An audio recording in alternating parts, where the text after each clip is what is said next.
ಕೆಲವೊಂದು set of audience ಇಂತಹ ಸಿನಿಮಾಗಳನ್ನು ನೋಡದೇ ಇದ್ರೇ ಆ ಸಿನಿಮಾಗೆ ಒಳ್ಳೆಯದು ಅಂತ ಅನಿಸುತ್ತೆ. ರಿವ್ಯೂ ಎಂಡಲ್ಲಿ ನಿಮ್ಗೆ ಇದ್ರ ಬಗ್ಗೆ ಕ್ಲಾರಿಟಿ ಸಿಗುತ್ತೆ.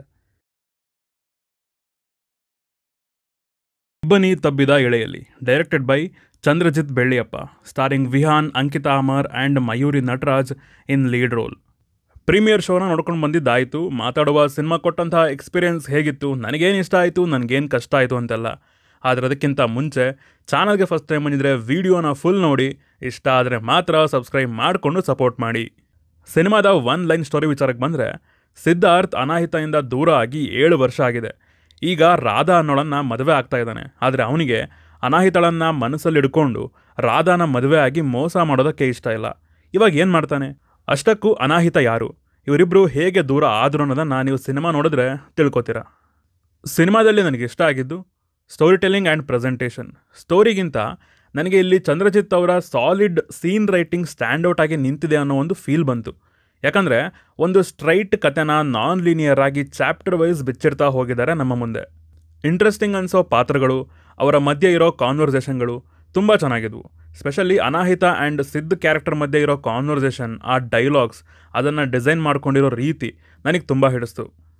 ಮುಂಜಾವಿನಲ್ಲಿ ಹುಲ್ಲಿನ ಮೇಲಿರುವ ಇಬ್ಬನಿಯನ್ನು ಮೆಟಫರ್ ಆಗಿ ಯೂಸ್ ಮಾಡ್ಕೊಂಡಿರೋದು ಚೆನ್ನಾಗಿದೆ. ಆ ಪಾರ್ಟ್ಗೆ ಸಿನಿಮಾದ ಥರ್ಡ್ ಆ್ಯಕ್ಟ್ನಲ್ಲಿ ಜಾಸ್ತಿ ಇನ್ವಾಲ್ವ್ ಆಗ್ತಾರೆ.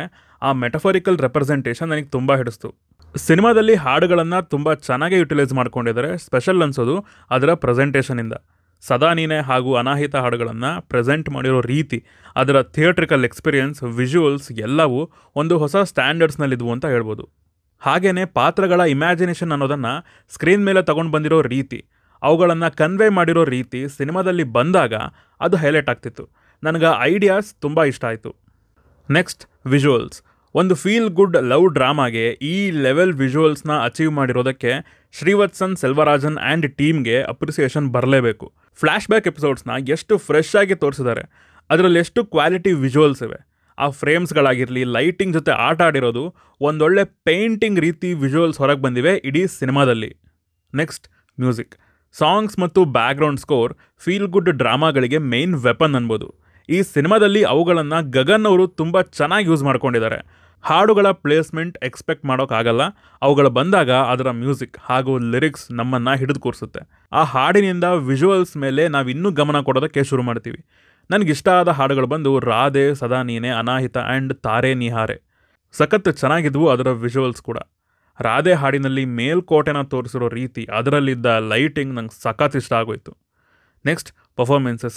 ಈ ವಿಚಾರಕ್ಕೆ ಬಂದರೆ ಈ 3 ಆ್ಯಕ್ಟರ್ಗಳು ಒಬ್ರಿಗೊಬ್ರು ಕಾಂಪಿಟೇಷನಲ್ಲಿ ಆ್ಯಕ್ಟ್ ಮಾಡಿದ್ದಾರೆ ಸಿನಿಮಾದಲ್ಲಿ.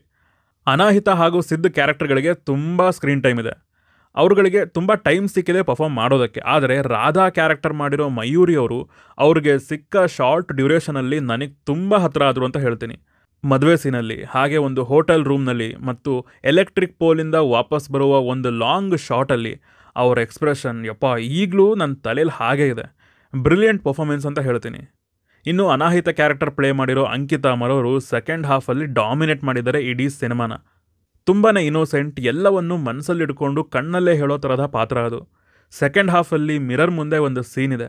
ಅದರಲ್ಲಿ ಅವ್ರ ಪರ್ಫಾರ್ಮೆನ್ಸ್ ನೋಡಿ ನಿಜವಾಗ್ಲೂ ಎಂಥ ಒಳ್ಳೆ ಆ್ಯಕ್ಟರ್ ಅನ್ನೋ ಭಾವನೆ ಬಂತು ನನ್ನಲ್ಲಿ.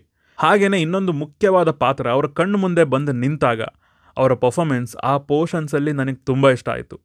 ಸಿದ್ಧ ಕ್ಯಾರೆಕ್ಟರ್ ಪ್ಲೇ ಮಾಡಿರೋ ವಿಹಾನ್ ಅವರ ಸ್ಕ್ರೀನ್ ಪ್ರೆಸೆನ್ಸ್ ಮ್ಯಾಸಿವ್ ಆಗಿದೆ ಅಂತ ಹೇಳ್ತೀನಿ. ಅವ್ರು ಇಲ್ಲಿ 2 ಶೇಡ್ಸಲ್ಲಿ ಕಾಣಿಸ್ಕೋತಾರೆ. ತುಂಬ ಏನು ಡಿಫ್ರೆನ್ಸ್ ಇಲ್ಲ. ಆ ಏಜ್ಗೆ ತಕ್ಕಂತೆ ಪರ್ಫಾರ್ಮ್ ಮಾಡಿದ್ದಾರೆ. ಬೇರೊಂದು ಪಾತ್ರದ ಫ್ಲ್ಯಾಶ್ ಬ್ಯಾಕ್ ಎಪಿಸೋಡಲ್ಲಿ ಕಣ್ಣುಗಳಲ್ಲಿ ಆಟ ಆಡಿದ್ದು, ಹಾಗೆಯೇ ಇಂಟರ್ವೆಲ್ ಎಪಿಸೋಡಲ್ಲಿ ಅವರ ಎಕ್ಸ್ಪ್ರೆಷನ್ಗಳು ಎಲ್ಲದೂ ಸ್ಟ್ಯಾಂಡ್ಔಟ್ ಆಗಿ ನಿಲ್ಲುತ್ತೆ ಅಂತ ಹೇಳ್ತೀನಿ. ಒಬ್ಬ ಒಳ್ಳೆ ನಟ ಅನ್ಬೋದು. ನಮ್ಮಲ್ಲಿ ಇನ್ನೂ ಜಾಸ್ತಿ ಯುಟಿಲೈಸ್ ಮಾಡ್ಕೊಳ್ಳಿ ಅವ್ರನ್ನ ಅಂತ ಕೇಳ್ಕೊತೀನಿ. ನೆಕ್ಸ್ಟ್, ಕ್ಲೈಮ್ಯಾಕ್ಸ್ ಆ್ಯಂಡ್ ಅದರಲ್ಲಿ ಕ್ರಿಯೇಟ್ ಆದ ಒಂದು ನಾಸ್ಟಾಲ್ಜಿಕ್ ಎಕ್ಸ್ಪೀರಿಯನ್ಸ್. ಅದೊಂದು ಹಳೆ ಚಾಕ್ಲೇಟ್ ಆ್ಯಡ್ ಅಂತಲೇ ಹೇಳ್ಬೋದು. ಅದನ್ನು ತುಂಬ ಚೆನ್ನಾಗಿ ಯೂಸ್ ಮಾಡ್ಕೊಂಡಿದ್ದಾರೆ ಸಿನಿಮಾನ ಮುಗಿಸೋದಕ್ಕೆ. ಒಂದು ಯುನೀಕ್ ವೇ ಅಂತ ಅನ್ನಿಸ್ತು. ರುಟೀನ್ ದಾರಿ ಹಿಡಿದೆ ಈ ರೀತಿ ಎಂಡ್ ಮಾಡಿದ್ದು ಇಷ್ಟ ಆಯಿತು. ಇನ್ನು ಸಿನಿಮಾದಲ್ಲಿ ನನಗೆ ಕಷ್ಟ ಆಗಿದಂದರೆ, ಇಲ್ಲೊಂದು ಪಾತ್ರಕ್ಕೆ ರುಟೀನ್ ಸಿಚುವೇಶನ್ ಇದೆ. ಆ ಸಿಚುವೇಶನನ್ನು ತುಂಬ ಸಿನಿಮಾಗಳಲ್ಲಿ ನೋಡಿದ್ದೀವಿ. ಸೊ ಅದೊಂದನ್ನು ಏನಾದರೂ ಬೇರೆ ರೀತಿ ಪ್ರೆಸೆಂಟ್ ಮಾಡಿದರೆ ಚೆನ್ನಾಗಿರೋದು ಅಂತ ಅನ್ನಿಸ್ತು. ಸಿನಿಮಾಗೆ ತುಂಬ ಕ್ರೂಷಿಯಲ್ ಸಿಚುವೇಶನ್ ಅದು. ಅದೊಂದು ಸ್ವಲ್ಪ ಹೊಸ ಥರಕ್ಕೆ ಟ್ರೈ ಮಾಡ್ಬೋದಿತ್ತು ಅಂತ ಅಂದ್ಕೊಂಡೆ.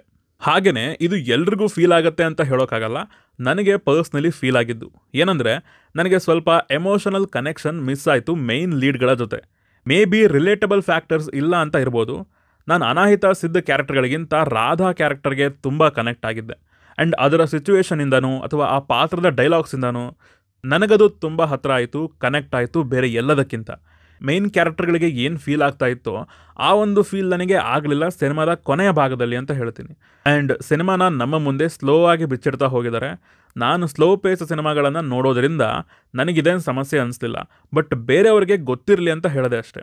ಓವರಾಲ್ ಆಗಿ ನನ್ನ ಪ್ರಕಾರ ಹೇಳೋದಾದರೆ ಇದೊಂದು ಒಳ್ಳೆ ಥಿಯೇಟ್ರಿಕಲ್ ಎಕ್ಸ್ಪೀರಿಯನ್ಸ್ ಕೊಟ್ಟು ಪಾತ್ರಗಳು ತಲೆಯಲ್ಲಿ ಉಳಿಯೋ ರೀತಿ ಮಾಡಿದ ಸಿನಿಮಾ ಅಂತ ಹೇಳ್ತೀನಿ.